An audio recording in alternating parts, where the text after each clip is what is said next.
अस्सलाम वालेकुम। कैंसर एक ऐसी जानलेवा बीमारी होती है जिसका नाम सुनकर ही इंसान खौफ खा जाता है, लेकिन अगर इस बीमारी को वक्त पर डायग्नोज कर लिया जाए तो इसे ट्रीट करना आसान होता है।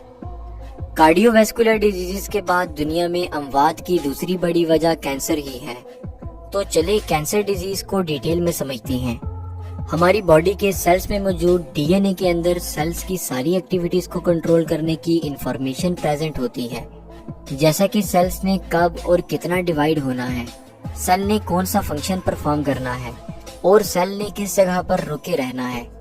इसके अलावा हर सेल का अपना लाइफ स्पैन भी होता है और वो लाइफ स्पैन गुजारने के बाद डीएनए की इंस्ट्रक्शंस पर सेल अपने आप को डिस्ट्रॉय कर लेता है। इस प्रोसेस को एपोप्टोसिस या प्रोग्राम्ड सेल डेथ कहा जाता है। ये प्रोसेस बॉडी को हेल्दी रखने के लिए बहुत जरूरी होता है, क्योंकि इस प्रोसेस के नतीजे में ओल्ड और नकारा सेल्स बॉडी से खत्म होते हैं और साथ में न्यू और हेल्दी सेल्स को ग्रोथ और फंक्शन करने का मौका मिलता है।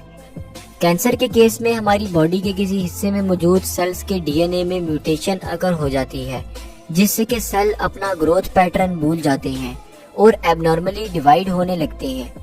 कैंसरस सेल्स अब एपोप्टोसिस के जरिए खुद को डिस्ट्रॉय नहीं करते, बल्कि अपनी नंबरिंग इंक्रीज करते जाते हैं। जैसे जैसे सेल्स एबनॉर्मली डिवाइड होने लगते हैं, इनकी नंबरिंग इंक्रीज होती जाती है और करते करते ये सेल्स किसी स्पेसिफिक एरिया में स्वेलिंग सी क्रिएट कर देते हैं, जिसे ट्यूमर कहा जाता है।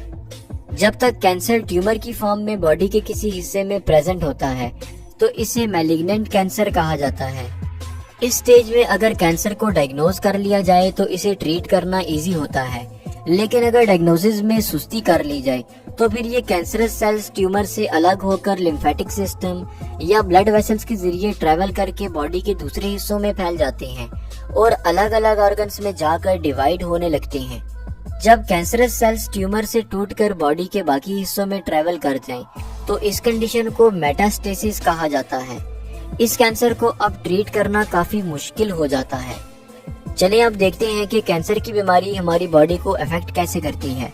जैसा कि हमने समझ लिया कि कैंसर की कंडीशन में बॉडी के किसी खास हिस्से के सेल्स एबनॉर्मली डिवाइड होने लगते हैं। अब जैसे जैसे ये सेल्स अपनी नंबरिंग इंक्रीज करते हैं, वैसे वैसे बॉडी में मौजूद हेल्दी सेल्स के लिए अपना नॉर्मल फंक्शन परफॉर्म करना मुश्किल हो जाता है।